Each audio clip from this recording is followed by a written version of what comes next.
If a nation spends billions defending its coastline and still never detects a single submarine, something has permanently changed in modern warfare.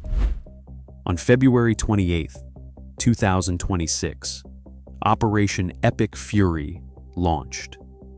Within 48 hours, Iran's entire naval presence east of the Strait of Hormuz was gone. Within days, a U.S. submarine silently struck Iran's most advanced frigate in the Indian Ocean. No warning, no intercept, no defense. Here is exactly how it happened. At 1:15 in the morning Eastern Time, United States Central Command commenced strikes on Iran. The operation had a name, Epic Fury, and a partner. Israel launched simultaneously under the codename Operation Roaring Lion. 4 objectives were on the target list: halt Iran's nuclear program, destroy its missile arsenal, degrade its proxy networks, and annihilate its navy. Within the first 24 hours, over 1,000 Iranian targets had been struck. Before a single bomb fell or a single missile left its tube, something else moved first. General Dan Kane, chairman of the Joint Chiefs, told reporters at the Pentagon on March 2nd that the first movers were United States Cyber Command and Space Command, electronics and cyber warfare technicians, layering what he called non-kinetic effects, disrupting, degrading, and blinding Iran's ability to see, communicate, and respond. Iran's air defense network depends on radars feeding data to command nodes, feeding targeting solutions to launchers. Strip out the communications architecture, and those launchers become isolated crews making decisions with no picture of what is incoming. That is what happened before the first aircraft crossed into Iranian airspace. Iran's ability to see had already been switched off. Then at 1:15 in the morning, Eastern Time, the sky surged to life. More than 100 aircraft launched simultaneously from land and sea, including fighters, tankers, airborne or early warning aircraft, electronic attack jets, B-2 stealth bombers flying 40-hour round trips from the continental United States, and unmanned platforms forming a single synchronized wave. 2 carrier strike groups, the carrier Abraham Lincoln in the Arabian Sea and the carrier Gerald R. Ford in the Eastern Mediterranean, had moved to their launch positions in the hours before H hour. The B-2 bombers dropped precision-penetrating munitions on hardened underground facilities, the same mission profile flown in Operation Midnight Hammer in June 2025 against Iran's nuclear sites. At sea, Tomahawk cruise missiles led every naval strike. Kane told reporters that the first shooters at sea were Tomahawks unleashed by the United States Navy, which closed in on Iranian naval forces and began to conduct strikes across the southern flank in Iran. More than 160 Tomahawks are estimated to have been used in the opening phase, launched from destroyers and submarines dispersed across the Gulf of Oman, the Persian Gulf, and the Arabian Sea. No single launch point for Iran to locate, no single asset for Iran to target in return.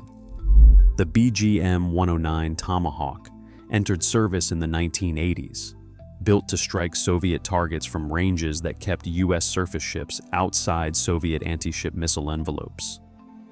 The Block 5 variant carries a 2-way data link that allows the weapon to be redirected mid-flight via satellite. Its range exceeds 1,000 miles, and its speed is 550 miles per hour. Its radar cross-section is comparable to a small bird.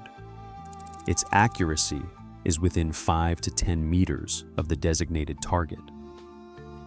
A Tomahawk launched from a submarine sitting on the floor of the Arabian Sea can receive updated targeting coordinates while in flight, adjust its course, drop to terrain following altitude, and arrive at a command bunker inside Iran with no warning time for the people inside it. The planners who ordered the response were already dead before they could give it. Here is what most coverage did not explain about the naval campaign. The Tomahawk strikes were not simply support fires for the air effort. Destroying Iran's navy was listed as a standalone objective. The reasoning is the Strait of Hormuz. Roughly 20% of the world's traded oil passes through that 18-mile choke point.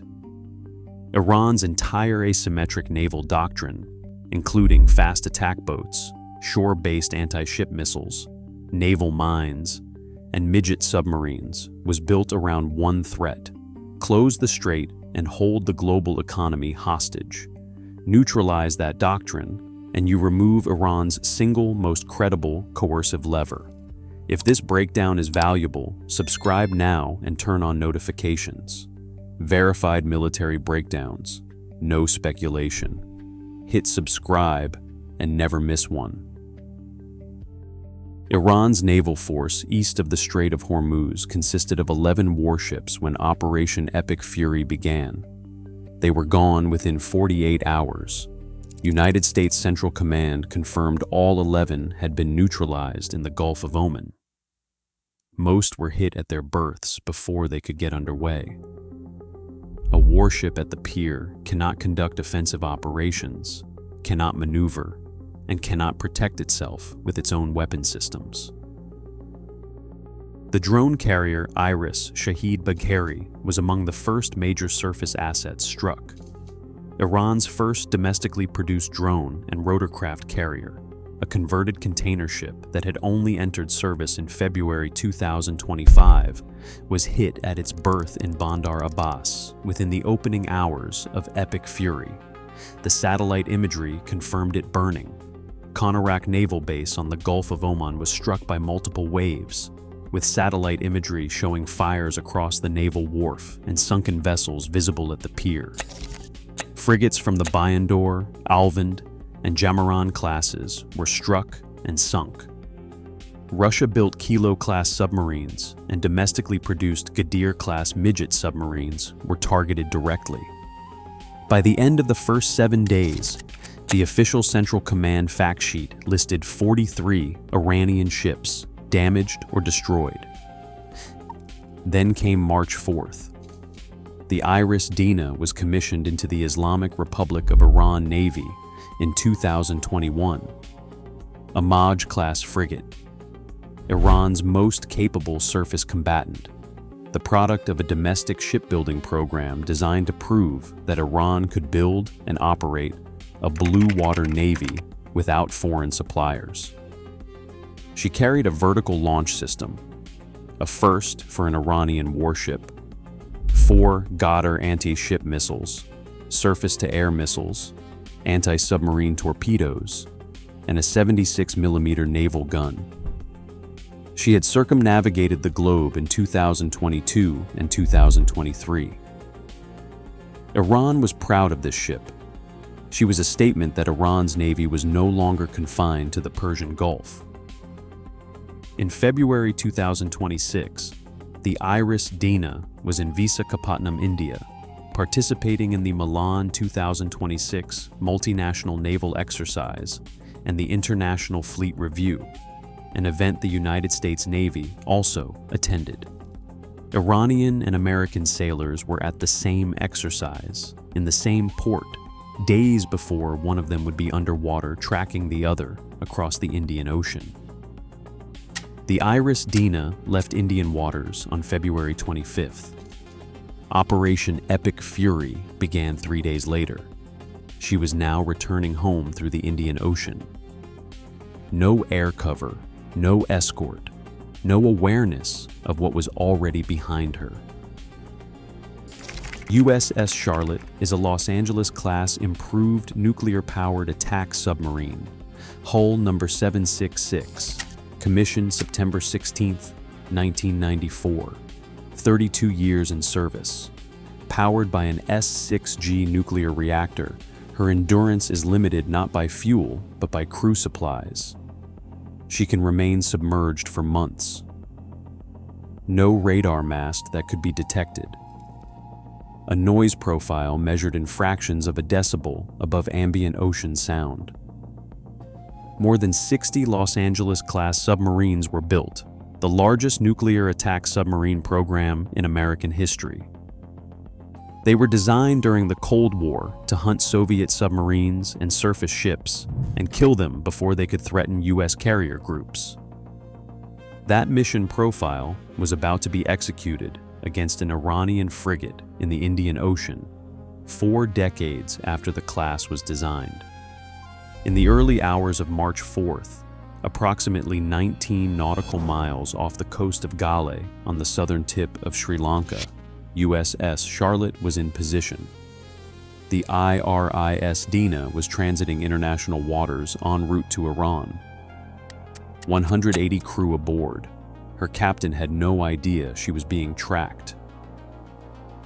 You are in the control room of a submarine that has been running silent for days. The Iris Dina fills your sonar picture. You know her speed, you know her heading, you know her exact range. The targeting solution is already computed. The atmosphere in that control room is not what Hollywood suggests. No raised voices, no urgency. Quiet professionalism. The fire control technician calls ready. The captain authorizes. Tube outer doors open. The torpedo ejects on a cushion of high-pressure water. No bubble. Minimal acoustic signature. The wire pays out behind it as it accelerates toward the target at close to 50 knots. Inside the Iris Dina, nothing changes. No alarm, no indication, no awareness. At 5:08 in the morning, Sri Lanka time, the Iris Dina transmitted a distress call. It reported an explosion. The Sri Lanka Navy and Air Force launched a rescue operation immediately. By the time they arrived, the Iris Dina had been on the bottom for minutes. She sank in 2 to 3 minutes of the first explosion. USS Charlotte had fired 2 Mark 48 Aegis AP torpedoes. The first missed, the second did not. The Mark 48 runs on a wire-guided track. It detonates below the keel rather than punching a hole in the side. The goal is to break the ship's back through hydrostatic shock from beneath. 1 torpedo, immediate effect. The Iris. Dina's stern lifted from the water. Then she was gone. 180 sailors were aboard. Sri Lankan naval vessels rescued 32. The bodies of 87 more were recovered from the sea. More than 60 crew members were never found. At a Pentagon briefing the same day, Defense Secretary Pete Hegseth confirmed the strike. An American submarine sunk an Iranian warship that thought it was safe in international waters. Instead, it was sunk by a torpedo. General Kane added the line, "History will record." For the first time since 1945, a United States Navy fast attack submarine has sunk an enemy combatant ship using a single Mark 48 torpedo to achieve immediate effect, sending the warship to the bottom of the sea. To hunt, find, and kill an out-of-area deployer is something that only the United States can do at this type of scale. 3 things the press briefings did not emphasize. The Iris Dina had been at a multinational naval exercise alongside American forces days before she was sunk. The United States military knows the communication signatures, the transit routes, and the acoustic signatures of every major combatant that participates in international exercises. She had been watched long before she left Visakhapatnam. 3 Australian Defence Force personnel were aboard USS Charlotte at the time of the strike, as part of a training rotation under the AUKUS submarine partnership. Australian Prime Minister Anthony Albanese confirmed this on March 6th. The operational point is direct. United States submarines are conducting live combat operations in a conflict zone while simultaneously training Allied crews. That is the operational confidence level of a weapons system with no equivalent in any other military. The strike required no carrier strike group, no destroyer escort, no airborne early warning, no forward base within 1,000 miles. A single submarine operating entirely alone tracked and sank a modern frigate carrying anti-ship missiles and torpedoes of its own in international waters, thousands of miles from the declared conflict zone, without being detected at any point from approach to withdrawal. By the end of the first week, United States Central Command reported Iranian ballistic missile attacks had dropped 90% from day one. Officials reported drone attack rates had fallen by similar margins. Secretary Hegseth declared Iran's Navy combat ineffective, not degraded, not suppressed, but unable to perform its assigned mission. Central Command announced it had shifted targeting from existing Iranian missile stockpiles to production infrastructure, the factories, the supply chains, and the engineering capacity to rebuild. The goal was not only to destroy what Iran had, the goal was to ensure there was nothing left to rebuild from. Iran had spent decades building an asymmetric naval doctrine specifically to neutralize American surface superiority. Fast attack boats were meant to swarm large ships. Shore-based anti-ship missiles were meant to hold the strait. Mines were intended to deny access. Midget submarines were for shallow water operations. That entire doctrine assumed the threat was a surface fleet that could be seen, tracked, and targeted. It had no answer for a weapons system that cannot be detected in the first place. The Iris Dina had anti-ship missiles. She had torpedoes. She had guns. None of it was relevant. The crew did not know they were under attack until the torpedo hit. By then, the Charlotte was already withdrawing, at depth, in silence, undetected, the same way she had arrived. That is the operational reality Operation Epic Fury confirmed. Geography does not protect a surface fleet from a submarine it cannot detect. The Charlotte demonstrated off the coast of Sri Lanka that American undersea warfare capability is not a deterrent held in reserve. It is a deployed, combat-proven force that can reach any ocean, find any target, and kill it without warning, without detection, and without the opposing force ever knowing it was there until the torpedo detonates and the ship begins to sink. Iran had a navy. It had frigates with vertical launch systems and crews trained for blue water deep ocean operations. Now, it does not.